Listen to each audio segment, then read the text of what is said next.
I was fired for stealing, but they never knew I secretly owned the company. Sophia, eating at your desk again? Catherine, my supervisor, stood beside me, arms crossed, her usual disapproval evident. Her sharp gaze swept over the scattered financial reports on my desk as I hurriedly finished my lunch. The tension in the air was unmistakable. Someone has to get these reports done, I replied, brushing away a stray crumb from my simple thrift store dress. A $30 fine that served as a quiet reminder of my modest beginnings, something Catherine never failed to look down on. Or is it because you can't afford the restaurants where we executives dine? Her voice dripped with condescension, her smirk practically daring me to react. I met her gaze with a calm smile, refusing to take the bait. If only Catherine knew I owned 60% of global investments, she might have fainted on the spot. My name is Sophia Robinson. I'm 34 years old, and 3 years ago, I inherited the majority of shares in global investments and ventures from my father. But rather than stepping into a high-ranking role, I chose to start from the ground up as a financial analyst. I wanted to understand the company from within, to learn its operations inside and out. Only 3 people knew the truth: my attorney Meredith, my accountant, and my brother Simon. Not even my husband David, the company's CEO, was aware of my secret. Sophia, Catherine's voice yanked me from my thoughts. I need the Richardson project analysis on my desk this afternoon, she ordered, her tone leaving no room for discussion. I frowned slightly. That report isn't due until next week. Well, I need it today. Is that a problem? Her eyes locked onto mine, daring me to refuse. Not at all, I answered, pushing aside my irritation. What Catherine didn't realize was that the Richardson project was my own initiative, a plan to restructure the company and eliminate unnecessary positions, including hers. Just then, my phone vibrated. A message from Meredith flashed across the screen. Board of Directors pushing for an emergency meeting. They want to discuss the Richardson project. Do we proceed? I hesitated, fingers hovering over the keyboard. Something about this felt off. Wait, I have a feeling about this. As I focused back on my work, I caught sight of David striding through the office, exuding his usual air of authority. We had met 2 years ago at a charity gala where I had played the role of an ordinary donor, blending into the crowd. He had been drawn to what he perceived as my humility and dedication to hard work. Marriage had been his idea. He liked the image of being married to a simple, career-driven woman. What he didn't know was that I had been closely evaluating his performance as CEO this entire time. David? Catherine practically ran up to him, her enthusiasm impossible to miss. Can we talk about the Richardson project? Of course, Catherine, in my office. David didn't even glance in my direction as he walked past, completely focused on her. 2 hours later, Catherine returned, practically glowing with confidence. Sophia Robinson, I need you to gather your things, she announced, satisfaction dripping from her voice. I looked up, confusion settling in. Excuse me? We found inconsistencies in your reports. You've been leaking confidential information about the Richardson project, she stated, her eyes gleaming with malice. That's absurd, I shot back, indignation rising. Is it? She smirked. We have proof that you've accessed files beyond your authorization level. Of course I had accessed them. I had created them. Catherine, this is a misunderstanding. Security, she cut me off, completely ignoring my words. Please escort Miss Robinson out of the building. As the guards approached, David appeared, wearing a mask of disappointment that only fueled my anger. Sophia, sweetheart, he sighed, shaking his head. I can't believe you would do this. I narrowed my eyes, disbelief washing over me. You too, David? As CEO, I can't make exceptions, not even for my wife, he stated flatly, his voice void of any emotion. Catherine's smirk deepened, reveling in my downfall. Thief, she sneered as security flanked me. You'll never work in this city again. As they led me toward the lobby, I heard her syrupy voice addressing David. Now that you're divorcing her, how about dinner? We can discuss my promotion. Sitting in the parking lot, trying to process the whirlwind of events, my phone buzzed again. Another message from Meredith. Do you want me to reveal your identity now? Not yet. Wait 2 more weeks. I want to see what else they do. A quiet determination settled over me. I placed my phone down and started my car, a 2010 Honda Civic, another intentional choice, a reflection of the grounded values Catherine and David never understood. As I pulled out of the lot, a small smile formed. The emergency board meeting was coming, and sometimes the best revenge is simply waiting for the perfect moment. For the next 2 weeks, I stayed in the background, watching as David and Catherine systematically unraveled everything I had built with the Richardson Project. It was surreal seeing my hard work crumble before my eyes. The numbers don't lie, Henry, my meticulous accountant, said over the phone. His tone was serious yet reassuring. They've embezzled nearly $2 million consulting fees this past month. And those falsified documents they used to frame you? Catherine created them with her administrative access. Honestly, it's sloppy work. Just then, Meredith entered my private office, a luxurious penthouse David had never once stepped foot in during our marriage. A space I had built for myself, filled with the success he had always taken for granted. The board is in a panic, Meredith said, dropping a stack of files onto my desk. The sound echoed through the otherwise silent room. The Richardson Project was their best chance at modernization, and they know it. Meanwhile, David filed for divorce this morning, citing unethical conduct and breach of corporate trust. I couldn't help but laugh at the irony. Perfect. Everything is set for tomorrow? She asked, her eyes narrowing with determination. The emergency board meeting is scheduled for 10:00 a.m. All members have confirmed attendance, I replied, a sense of satisfaction washing over me. That night, as I sat in my office, my phone vibrated with a message from David. I'm sorry it had to end like this, sweetheart, but stealing corporate information? What were you thinking? The divorce papers are on their way. Be reasonable with the settlement. There's no need for this to get ugly. I stared at the screen, considering a response. Then, deciding it wasn't worth it, I let the message sit there unanswered. The next morning, I arrived at corporate headquarters dressed in a $5,000 Chanel suit, a small indulgence I had avoided during my time undercover. The fabric felt smooth against my skin, a stark contrast to the events that had led me here.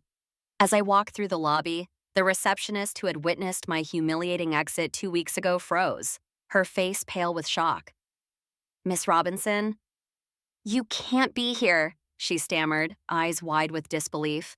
Actually, I can, I said, my voice steady. Check with security. I have a meeting with the board of directors. Inside the conference room, David sat at the head of the long, polished table, with Catherine beside him, looking more like his consort than an executive. Seeing them together made my stomach turn, but I remained composed. What is she doing here? Catherine shot up from her chair, her expression twisting with outrage as her eyes darted between David and me. Sit down, Catherine, I said, my tone even. This concerns you directly. You don't get to give me orders. David, do something, she shrieked, panic creeping into her voice. David looked just as unsettled as she did, his brows knitting together in confusion. Sophia, the terms of your dismissal were clear, he started, trying to take control of the situation. Before he could finish, Meredith entered, pushing a cart stacked with thick folders. The entire atmosphere shifted as she stepped into the room, her presence commanding attention. Ladies and gentlemen of the board, she began smoothly, her voice measured and controlled. Allow me to introduce Sophia Robinson, majority shareholder of Global Investments and Ventures, and the legitimate chairwoman of the board. Silence fell over the room, thick and heavy. Then Catherine let out a nervous laugh, a feeble attempt to downplay the moment. This is ridiculous. She's a junior analyst, a thief. No, Meredith corrected, unshaken. She is the daughter of Richard Robinson, the company's founder. And for the past 3 years, she has been evaluating this administration's performance. David went pale, the realization hitting him hard. But we're married? Yes, David, I replied, my voice unwavering. I married you to determine whether you were the leader this company needed. Unfortunately, you failed spectacularly. Catherine's head snapped toward him, panic flashing across her face. She's lying, David. Don't listen to her. I ignored her desperate protests, keeping my focus on the board. Would you prefer to review the evidence of the embezzlement first? Or should we begin with the forged documents used to justify my termination? David shot up from his chair, scrambling to regain control of the spiraling situation. There must be some misunderstanding. A misunderstanding? I asked, flipping open my laptop and turning toward the board. Are you referring to the $2 million ghost consulting fees, or perhaps the offshore transfer, specifically to a Cayman Islands account? Catherine frantically grabbed her belongings, clearly rattled. I have an important meeting. Sit down, I ordered firmly. The police are waiting outside. They have a few questions about those forged documents. The room fell into a tense silence. Some board members scribbled notes, others exchanged uneasy glances as they absorbed the evidence in front of them. Ladies and gentlemen, I continued, my voice steady, carrying weight. For the past 3 years, I have worked from the ground up, learning every facet of this company. I've analyzed our financials, studied departmental operations, and what I've uncovered is deeply troubling. With a single click, a series of data-driven charts illuminated the large screen at the front of the room. The vibrant visuals immediately commanded attention. Under Mr. Bryant's leadership, efficiency has plummeted by 40%. A murmur rippled through the board members. That's a staggering drop, one that directly translates into lost revenue and missed opportunities. Costs have tripled in just a year, draining funds that should have been reinvested into innovation, the very foundation this company was built upon. David scoffed, frustration tightening his expression. That's not fair. I've secured new contracts. Oh, you mean the contracts with Shell, secretly owned by your brother? I raised an eyebrow, letting the weight of my words settle in. Yes, we uncovered that too, along with a paper trail leading directly back to your office. Meredith, ever the professional, stepped forward with composure, distributing documents to the board. As you'll see, she said smoothly, her tone authoritative. The Richardson Project, the very initiative Miss Anderson falsely accused Sophia of sabotaging, was designed to uncover these financial irregularities and safeguard the integrity of our company. This isn't just about one person, it's about the future of global innovations and ventures. David's expression shifted, desperation flickering in his eyes like someone backed into a corner with no way out. Sophia, sweetheart, we can fix this. We're husband and wife. Surely you can reconsider? I sighed, his words heavy with insincerity. Reaching into my briefcase, I retrieved another folder and placed it on the table with a firm thud. About that, I began, letting the moment stretch before continuing. Here's my countersuit for divorce. It includes all evidence of your fraud, embezzlement, and unethical conduct during our marriage. His face paled, disbelief and fear settling in as the weight of my words sank in. You can't do this to me. Oh, the same way you couldn't defend me when I was falsely accused? The same way you couldn't resist stealing from the company or remain faithful? My voice remained steady, each word cutting through the tension like a stone skipping across a still pond, sending ripples of unease through the room. I turned to Catherine. She had gone rigid, her face drained of color. Slowly, she sank back into her chair, her confidence shattered as reality unfolded before her. As of this moment, I announced unwavering, David Bryant and Catherine Anderson are officially terminated from their positions. Security will escort you to collect your belongings and ensure your departure from the premises. You can't arrest me, Catherine shrieked as 2 uniformed officers entered, their presence commanding attention. Panic laced her voice as she pointed accusingly. This was all David's idea. My idea? David snapped, his anger flaring as he turned on her. You are the one who forged the documents. As they were led away, I turned back to the board, my resolve strengthening with every word. Global Innovations and Ventures was founded by my father with one vision, to develop technology that improves lives and empowers people. Along the way, that vision was lost, buried under greed and ambition. Today, we begin again, realigning with our mission and ensuring accountability at every level. 6 months later, Global Innovations and Ventures was unrecognizable. The company had transformed in the wake of the Richardson Project. With the initiative properly executed, efficiency had skyrocketed by 70%. We recruited fresh talent, revitalized leadership, and reignited our passion for innovation, restoring the spirit my father had envisioned when he founded this company. The once stagnant office now pulsed with energy. Creativity and collaboration flowed freely, replacing the fear and hesitation that once stifled progress. Employees who had been silenced by uncertainty now spoke with confidence, their voices filled with excitement about the bold future ahead. This was no longer just a workplace. It had become a thriving community, united by a shared goal, to reclaim the company's legacy. Meanwhile, David and Catherine faced the looming consequences of their actions.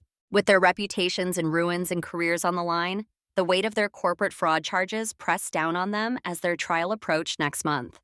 It served as a stark reminder that every decision carries lasting repercussions. The board had taken a firm stance, making it clear that unethical behavior would not be tolerated. The company's integrity would be safeguarded at all costs. With their fate sealed, the once formidable duo now stood at the brink of complete downfall. their legacies irreversibly damaged. As for me, I had reclaimed my old analyst's office, though it was no longer just a workspace. Now located on the executive floor, it stood as a symbol of perseverance and dedication. Balancing my responsibilities with purpose, I was committed to steering the company back to its core principles while ensuring it thrived in an ever-evolving market. Every decision I made was guided by a vision of restoring integrity and building a stronger future. Some employees still gave me curious glances when they saw me having lunch at my desk, a mix of intrigue and admiration in their eyes. To them, I represented resilience, the proof that persistence pays off. I had learned that the best ideas come from staying connected to the foundation of the company. I wanted to be part of the team, sharing both victories and challenges, reinforcing the belief that we were all in this together. My father used to say, "Power isn't in the title, it's in the actions." Over the past few months, I had come to fully understand the truth in those words. Real leadership doesn't come from a corner office, but from the ability to stand firm in adversity. It's about the choices made when no one is watching and the principles upheld even in the face of temptation. He was right. Sometimes you have to lose everything, or at least make it seem like you have, to truly understand who you are. The journey isn't about accolades or prestigious positions. It's about authenticity, character, and staying true to one's values. And as for that 2010 Honda Civic, I kept it, a small but powerful reminder of where I started and the lessons I had learned along the way. It symbolized resilience, humility, and the understanding that success isn't defined by luxury or status, but by the path taken and the impact made. As I looked out my office window, watching the city pulse with life and endless possibilities, I felt a renewed sense of purpose. Together, we would rise, deploy, reclaim our identity, and set a course toward a future built on integrity and innovation. The road ahead was clear, and I was ready to embrace it.